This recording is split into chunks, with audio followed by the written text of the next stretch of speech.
Hello everyone, welcome back to my channel doctor Jyoti physics lecture.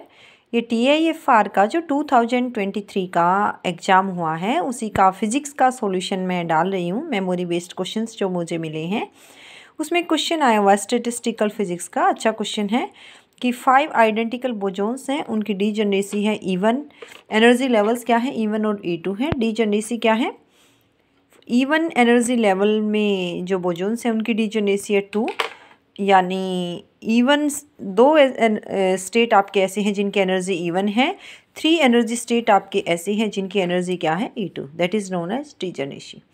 अगर हमने 3 particles को E1 state में रखा है, 2 पार्टिकल्स को E2 स्टेट में रखा है, then total number of micro state is 1024, 120, 24, 6। कितने माइक्रो स्टेट होंगे?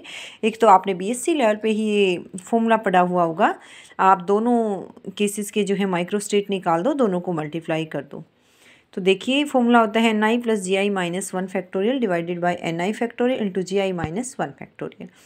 Ni क्या है आपका, देख सकते हैं E1 स्टेट में आप 3 पार्टिकल्स रख रहे हो, इसकी डीजेनरेसी आपकी 2 है, यानी 3 + 2 - 1 फैक्टोरियल डिवाइडेड बाय 3 फैक्टोरियल 2 - 1 यानी 1 फैक्टोरियल।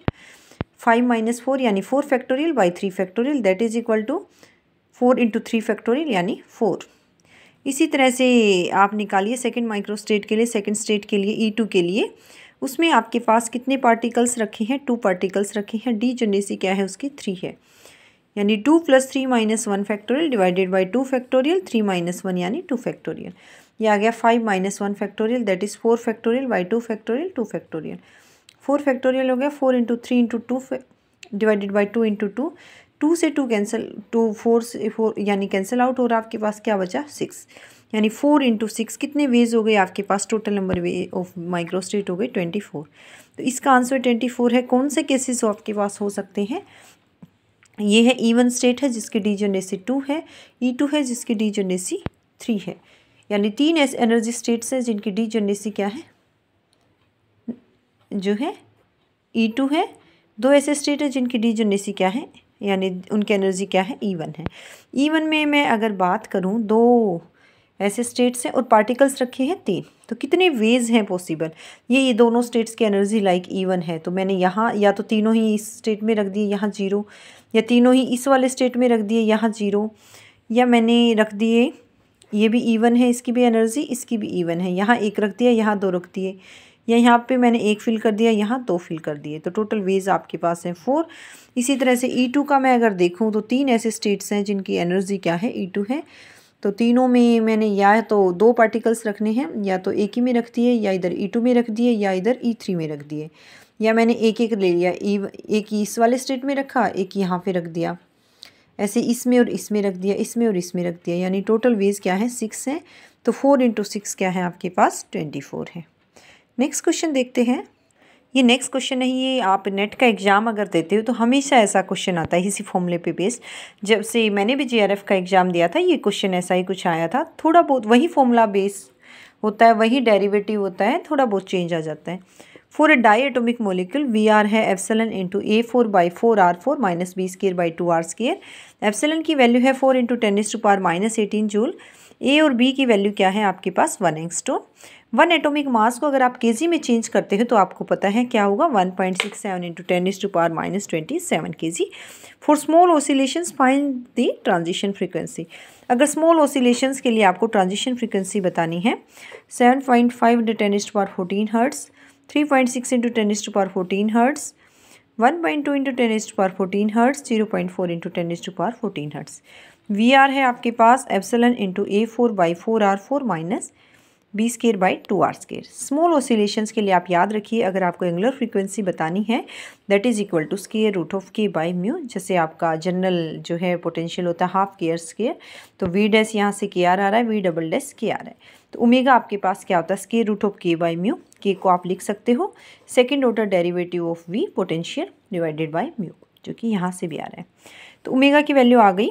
V डबल डैश को आप लिख सकते हैं d2V/dr², यानी पोटेंशियल का डेरिवेटिव लोगे with respect to r 2 times divided by mu, that is reduced mass of system. तो अब आपको जो फ्रीक्वेंसी निकालनी, पहले ओमेगा निकालना पड़ेगा एंगुलर फ्रीक्वेंसी, उसको डिवाइड करोगे 2π से। तो ये आपको V डबल डैश चाहिए, VR से डेरिवेटिव ले लोगे 2 टाइम्स, म्यू चाहिए और ये किस पॉइंट पर निकालोगे, स्टेबल इक्विलिब्रियम वाले पॉइंट पे निकालोगे, इक्विलिब्रियम पे r equal to R naught पे। ये वी आर है epsilon into A4/4R4 minus B² that is equal to epsilon into A4/4 r⁻⁻4 minus B² r⁻²। तो वी आर को आपने लिख दिया this one, epsilon into A4/4 r⁻⁻4 minus B² r⁻²।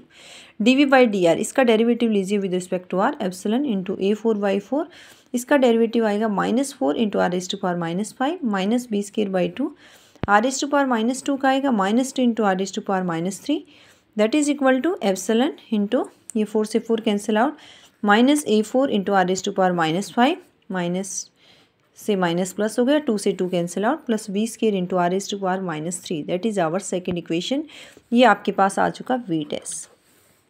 अब आपको चाहिए V double dash epsilon minus A4 as it is r⁻5 का आ रहा है -5 into r⁻6 plus B² r⁻³ का आ रहा है -3 into r⁻4 that is equal to epsilon into minus minus plus यानी 5A4/R6 minus 3B²/R4 that is our third equation. अब आपको equilibrium point निकालना है, dv/dr 0 रखना पड़ेगा। सेकेंड इक्वेशन से dv/dr है V डैश रखा हुआ जो मैंने, तो ये वाली चीज़ तो 0 होने से रही, ये 0 है, यहाँ से इसको मैं 0 रखूँ तो r की वैल्यू निकाल सकती हूँ r नोट पर -A4 into r⁻5 plus B² into r⁻³ equal to 0 और यू कैन से -A4/R5 is equal to B² into r⁻³ और you can say 1/r² is equal to B²/A4 r² is equal to A4/B²। r की value आ रही है A²/B that is r note.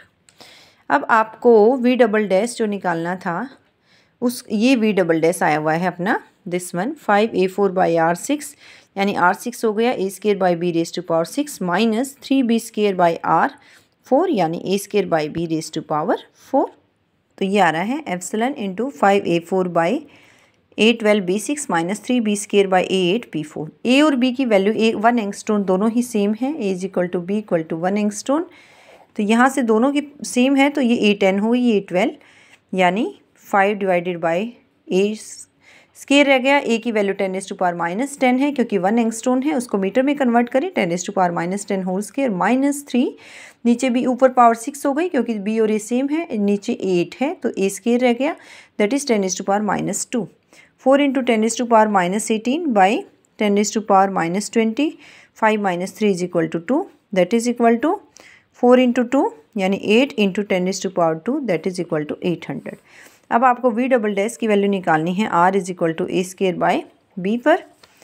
तो reduced mass of system निकालो m1 m2 by m1 plus m2। m1 की value 1 है, m2 की 8 by 1 plus 8 AMU यानी 8/9। AMU को आप kg में कन्वर्ट करें 1.67 इंटू 10⁻⁻27 kg। तो म्यू की वैल्यू आ रही है 8/9 इंटू 1.67 इंटू 10⁻⁻27 kg। अब आप ओमेगा निकालिए square root of V double dash by mu. V double dash की वैल्यू अपने पास आ रही है, ये आ रही है 800 और बाई म्यू यानी 8/9 इंटू 1.67 इंटू 10⁻⁻27 kg। ये आ रही है 8 से 100 इंटू 9 बाई 1.6 ले लिया मैंने इसको अप्रोक्सीमेट इंटू 10⁻27 और यू कैन से 100 इंटू 9/16 इंटू 10⁻27 ये आ रहा है 3/4 इंटू 10⁻15। ये एंगुलर फ्रीक्वेंसी थी, आपको जस्ट फ्रीक्वेंसी चाहिए यानी इसको आप डिवाइड करिए बाई 2π से 3 इंटू 10⁻15/4 और 2π है 2 into 3.14 that is equal to 0.119 into 10⁻15 1.2 into 10⁻14 hertz. ये इसका आंसर आ रहा है that is nu. Okay, thank you.